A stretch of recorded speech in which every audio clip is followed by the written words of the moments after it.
Los gigantes han aparecido a lo largo de la historia en muchas tradiciones y cuentos de diferentes partes del mundo. La mitología griega, la egipcia, la germana, la nativa americana o la vasca contienen abundantes leyendas y representaciones gráficas de estos seres gigantes. Una de las referencias más conocidas y debatidas la encontramos en la Biblia, en Génesis capítulo 6, versículo 4, que dice: había por aquellos días y también después gigantes en la tierra. Los hijos de Dios se unieron a las hijas de los hombres y ellas le dieron hijos. Estos son los héroes famosos de la antigüedad. Y curiosamente este versículo se repite en dos libros apócrifos, el libro de Enoc, capítulo 72, y el libro de los Jubileos, capítulo 51.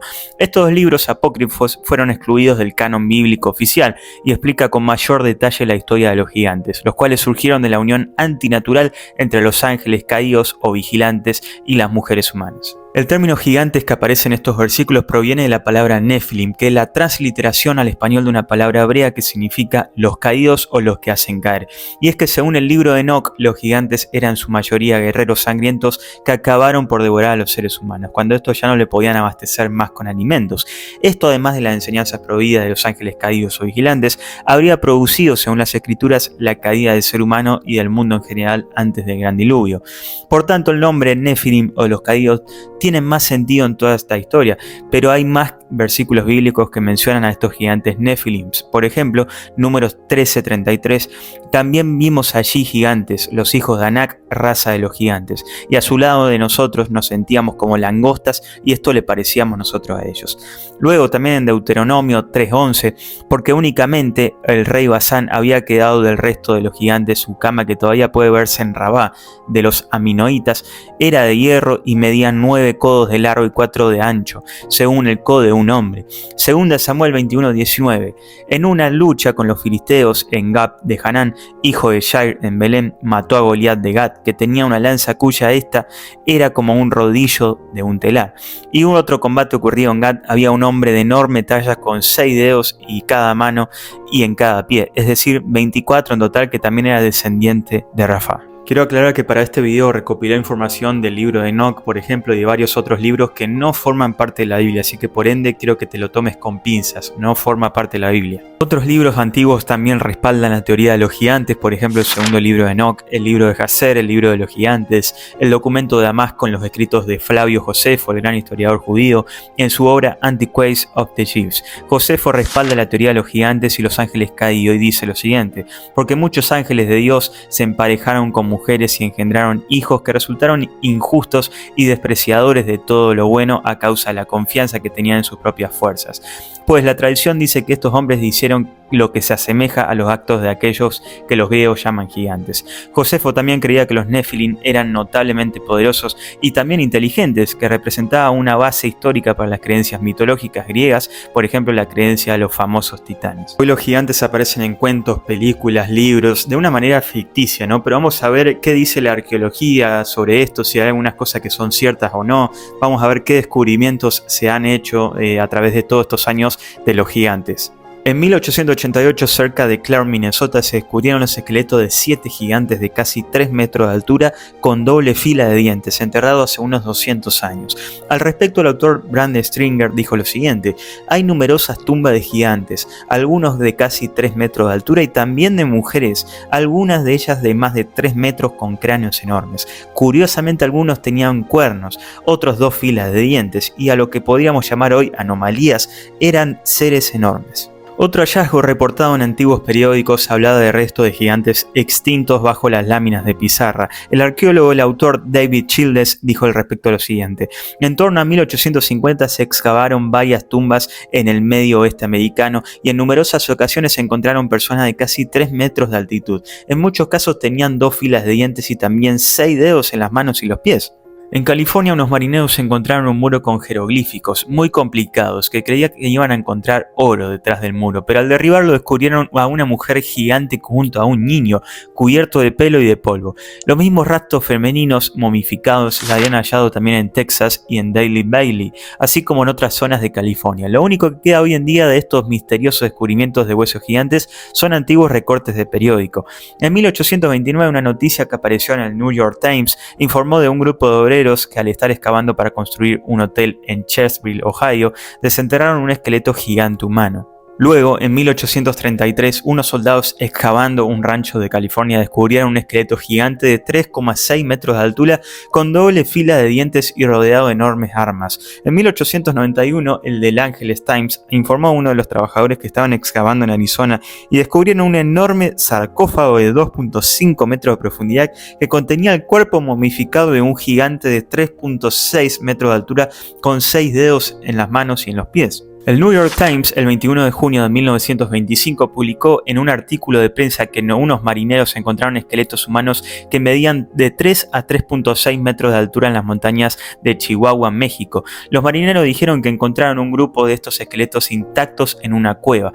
Los pies de estos gigantes medían desde 45 a 50 centímetros de longitud, y en el artículo se dice lo siguiente: se cree que el descubrimiento podría ayudar a esclarecer un incierto origen de los indios de Chihuahua. Los esqueletos estaban en una posición sentada con los brazos y los hombros hacia adelante y se cree que fueron encajonados en esa cueva.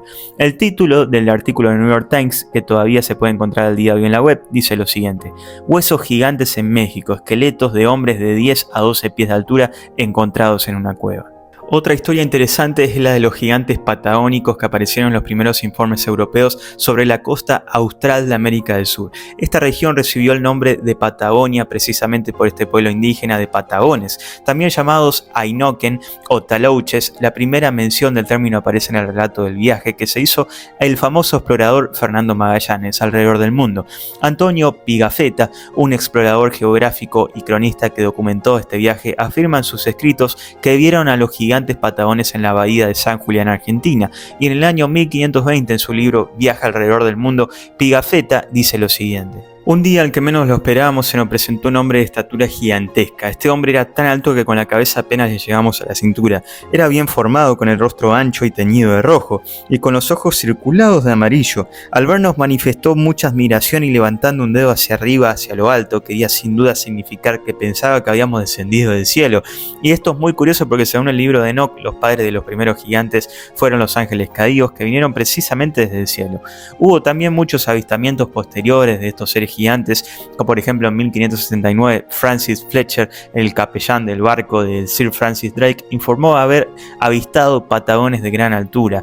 En 1590 Anthony Craven afirmó que había visto cadáveres de 3,7 metros de largo en la Patagonia. Otras evidencias las tenemos en las estructuras megalíticas como Stonehenge, gigantes o pirámides, lo cual parece indicar que en el pasado pudo existir una civilización física e intelectualmente más avanzada que la nuestra. Curiosamente, los primeros británicos llamaban los círculos de Stonehenge el baile de los gigantes, ya que se cree que fueron sus autores al día de hoy.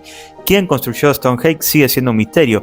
Otro monumento megalítico similar a Stonehenge es el Círculo de los Gigantes en los altos del Golán, en Siria, y en hebreo curiosamente se llama Gilgal Refaim. Al igual que en Stonehenge, la manera en que fue construido este monumento megalítico sigue siendo un misterio. Se pueden también ver templos gigantescos construidos hace miles de años. Por ejemplo, el sitio de los gigantes Gigantilla. Según el autor suizo Eric van Deken, aquí los bloques son tan grandes y pesan tanto que no lo pudieron mover personas normales. En el Líbano, a 65 kilómetros de Beirut, se encuentran las impresionantes ruinas de Baalbek, donde en la antigüedad había un santuario fenicio dedicado al dios Baal. Este lugar también se menciona en el libro de Reyes en el Antiguo Testamento bíblico, y las piedras usadas son las más grandes que jamás se hayan usado en una construcción, y se tallaron y transportaron y elevaron unos 10 metros. Entre las ruinas hay una gran plataforma que algunos especialistas señalan como una de las pocas construcciones que sobrevivieron después del diluvio universal. Sinceramente no se sabe muy bien cómo lo hicieron en aquella época o incluso el día de hoy. Costaría replicar este tipo de construcciones, lo cual deja una gran interrogante en la historia de la humanidad.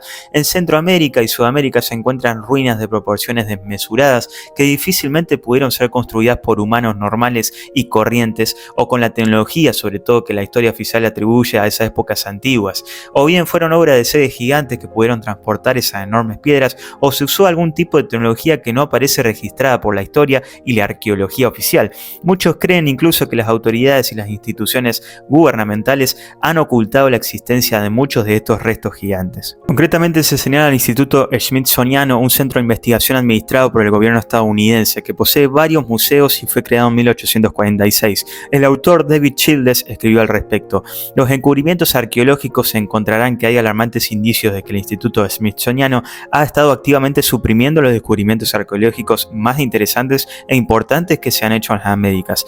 El autor Steve Well dijo también al respecto que cuando se notifica al Instituto Smithsoniano de uno de estos descubrimientos y les envían los huesos gigantes, ya no se vuelve a saber más nada de ellos. Ahora, sinceramente, después de ver todos estos descubrimientos arqueológicos, quiero que sepas que yo sí creo que existieron los gigantes por una simple razón, porque lo dice la palabra de Dios. Y eso para mí es suficiente y espero que para ti también sea suficiente. ¿Querés saber más, mucho más sobre esto? Quiero que veas qué dice la Biblia con respecto a los gigantes. Hoy en día no existen los gigantes, pero existen otros tipos de gigantes más psicológicos, por ejemplo, problemas económicos y demás. Y en la historia bíblica encontramos a Goliat, que era el gigante más poderoso y uno de los más importantes en la Biblia. ¿Y quién lo venció? Una persona común y corriente como David, que David era el menor de 8 hermanos y sus 3 hermanos mayores estaban en el ejército con él en Israel. David era pastor, así que dejó a otro pastor encargado de sus ovejas. ¿Y querés saber cómo David venció a Goliat? La primera ley del éxito es que David conocía a Dios. David conocía el gran poder de Dios, pues los había experimentado en su propia vida. Aunque él era muy joven, probablemente un adolescente, él ya sabía sin ninguna duda que Dios es fiel y que ayuda a sus hijos en todo momento. Número 2. David conocía sus armas. David también conocía cuál era su arma más poderosa, el nombre del Señor Todopoderoso. Su confianza estaba realmente puesta en Dios, no sus propias habilidades como pastor de ovejas. Por eso estaba tan seguro de que conseguiría la victoria, aun cuando la lógica y la vista apoyaran lo contrario. Número 3. David se conocía a sí mismo. David cuidaba al rebaño de su familia, sabía usar su fuerza y su astucia para rescatar las ovejas. Él conocía su rapidez y su agilidad, sabía cuál era la distancia perfecta para atacar con efectividad sin arriesgarse demasiado. Él conocía las habilidades que Dios le había dado y las usaba con confianza. Número 4, y muy importante también, David no se dejó intimidar por lo que vio. Hasta Saúl, que era el rey de Israel y el hombre más alto entre todos los del pueblo, se sentía intimidado por el tamaño y la armadura de Goliat. Este, por su parte, se aprovechaba de este temor y lanzaba amenazas a gran voz, pero David no se dejó intimidar ni por la estatura ni por los gritos. Número 5, y la más importante, David tenía un propósito, que Dios fuera glorificado. La gloria sería para Dios, por su nombre sería exaltado. David tenía la certeza de que lograría vencer a Goliat en el nombre del Señor, pero no buscaba ser reconocido o admirado por eso. Él sabía que la victoria solo vendría por intervención divina. Dios sería glorificado y todos verían el gran poder salvador de Dios librando a sus hijos del mal. Entonces te pregunto, ¿estás glorificando al Señor en todo momento? ¿Estás contando lo que Jesús hace en tu vida? Yo sinceramente, como te digo siempre, no tengo el monopolio, la verdad, no lo sé todo, pero leo la palabra de Dios, tomo esa piedra y puedo vencer a un gigante, puedo vencer a Goliat, puedo vencer a un problema. Así que, como siempre te digo, busquemos la palabra de Dios, que ahí está toda la verdad.